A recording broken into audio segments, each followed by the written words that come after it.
نحمده ونصلي على رسوله الكريم اما بعد فاعوذ بالله من الشيطان الرجيم بسم الله الرحمن الرحيم وتعز من تشاء وتذل من تشاء صدق اللہ مولانا العظیم. تمام حضرات مل کر کے درود پاک پڑھیے. اللهم صل على سيدنا مولانا محمد وسلم صلاة وسلام عليك يا رسول اللہ صلی اللہ تعالی علیہ وسلم. حضرات محترم، آج ہم نے تیسرا پارہ آدھا اور چوتھا پارہ مکمل سماعت کیا. 1.5 پارہ آج ہم نے سماعت کیا. سورہ آل عمران شروع سے لے کر تو تھوڑا آخر تک ہم نے سماعت کیا. حضرات گرامی، سورہ آل عمران ایک اللہ کے ولی کے نام پر، ان کی آل کے نام پر نسبت رکھنے والی صورت ہے. عمران ایک اللہ کے ولی تھے. ان کی بیٹی حضرت مریم سلام اللہ علیہا، حضرت مریم ان کی بیٹی. تو حضرت عمران اور ان کی اولاد کی شان اور فضیلت اس صورت مبارکہ میں نازل ہوئی. اسی کی نسبت کی وجہ سے عمران اس صورت کا آل عمران نام ہو گیا. آل کہتے ہیں اولاد کو. عمران حضرت عمران رضی اللہ تعالی عنہ، تو ان کی آل کے بارے میں یہ صورت اللہ تبارک و تعالی نے نازل فرمائی. اور ان کی آل کی واقعات اور ان کے واقعات کچھ جگہوں پر موجود ہے. اسی کی نسبت سے اس صورت کو سورہ آل عمران کہتے ہیں. حضرات محترم، اس صورت کی فضیلت کیا ہے؟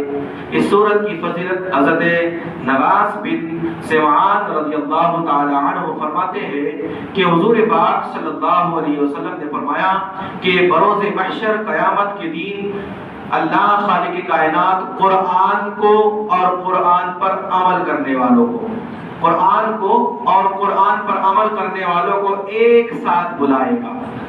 ایک ساتھ یہ لوگ قرآن اور قرآن پر عمل کرنے والے ایک ساتھ آئیں گے.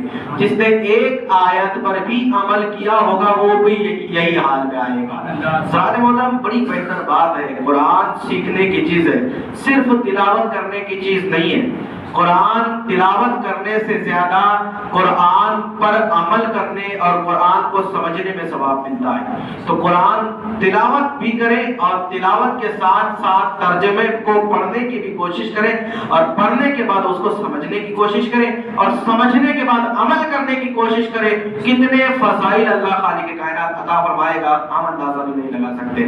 تو حضور علیہ الصلوۃ والسلام فرماتے ہیں کہ قرآن اور قرآن پر عمل کرنے والے بروز حشر قیامت کے دن میدان میں جمع ہوں گے اور اس حالت میں آئیں گے کہ ان کے آگے یہ دونوں بڑی بڑی صورتیں ہوگی. ایک سورہ بقرہ ہوگی، ایک سورہ آل عمران ہوگی.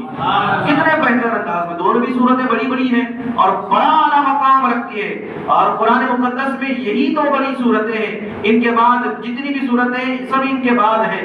اور بڑے پن میں اگر کوئی صورتیں ہیں تو یہی دو صورتیں. پہلے نمبر پر سورہ بقرہ، دوسرے نمبر پر سورہ آل عمران. تو حضرات محترم، سورہ آل عمران حضور علیہ السلام فرماتے ہیں کہ حضرت نواس رضی اللہ تعالیٰ عنہ فرماتے ہیں حضور علیہ السلام نے 3 مثالیں ان دونوں صورتوں کے آگے ہونے کی اس طرح پیش کی کہ جس کو میں آج تک کے نہ بھولا. وہ کون سی مثال؟ وہ 2 صورتیں مومنوں اور قرآن کے ساتھ، مومنوں اور قرآن کے آگے اس انداز میں ہوگی جیسے کوئی 2 بادل سایہ کرتے ہوئے رہتے ہیں. 2 بادل ہوتے ہیں یا پھر 2 صاحبان اس انداز میں کہ ان کے بیچ میں روشنی چل رہی ہے، یا پھر دو خوبصورت پرندوں کی قطاریں جو کہ آسمان میں ایک دم بہترین انداز سے اڑا کرتے ہیں. تو حضرات محترم، اس انداز سے یہ دونوں صورتیں مومنوں کے آگے جا رہی ہوگی. اللہ اکبر.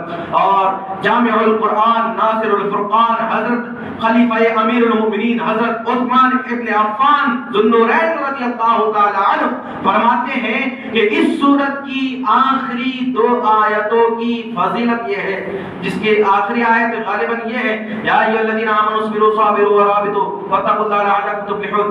تو حضرات محترم، اس سورت کی آخری 2 آیتوں کی فضیلت آل عمران کی آپ فرماتے ہیں حضرت عثمان غنی رضی اللہ تعالی عنہ کہ دو آیتیں آخری اس سورت کی جو رات میں پڑھ کر کے سو جائے گا، اللہ خالق کائنات وہ سوئے گا لیکن پوری رات جاگ کر کے عبادت کرنے کا ثواب اس کے نامہ اعمال میں لکھتا رہے گا۔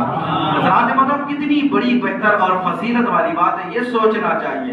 اور پھر آگے آئیے کہ ایک بہترین سبق اس آیت اس سورت مبارکہ سے بیچ میں آپ نے سنا غالباً پہلی رکعت میں یا دوسری رکعت میں، قل اللہم مالک الملک تؤتی الملک من تشاء وتنزع الملک ممن تشاء وتعز من تشاء وتذل من تشاء بیدک الخیر انک علی کل شیء قدیر۔ یہ آیت مبارکہ کا شان نزول یہ ہے کہ حضور پاک صلی اللہ علیہ وسلم نے فرمایا، ترجمہ بعد میں بتاؤں گا، شان نزول پہلے بتاتا ہوں۔ حضور صلی اللہ علیہ وسلم نے فرمایا کہ اے میری امت، اے میرے صحابہ، غالباً اللہ خالق کائنات ایران اور روم کی سلطنت ہمیں عطا فرمائے گا۔ بڑے بڑے وہاں پر قلعے اور بڑی بڑی سلطنتیں تھی۔ روم کا بادشاہ کون تھا؟ کسرا تھا۔ ایران کا بادشاہ کون تھا؟ کسرا، وہ نوشروان تھا۔ تو حضرات محترم اور روم کے بھی بہت بڑے بڑے قلعے تھے۔ تو حضرات گرامی بہت بڑی سلطنت۔ تو یہودیوں نے جب یہ سنا تو انہوں نے کہا، کہاں محمد مصطفیٰ اور کہاں فارس اور روم کے بڑے بڑے محفوظ قلعے اور بڑی بڑی محفوظ سلطنتیں، ان کو کون ایسے ہلکے کم تعداد والے مسلمان کہاں سے ان کو وہ ناکامی یاد دلا سکتے ہیں، کہاں سے ان کو جنگ ہرا سکتے ہیں اور کیسے حاصل کر لیں گے؟ اور یہ محمد مصطفیٰ معاذ اللہ رب العالمین یہ کہتے ہیں کہ ہم اسے حاصل کر کے رہے کہ اللہ ہمیں اس کی بادشاہی عطا فرمائے گا۔ تو حضرات محترم جب انہوں نے یہ کہا، اب یہاں پر یہ نہیں سمجھنا چاہیے کسی کی خستہ حالی کو دیکھ کر اس کی اوقات کا اندازہ مت لگائے۔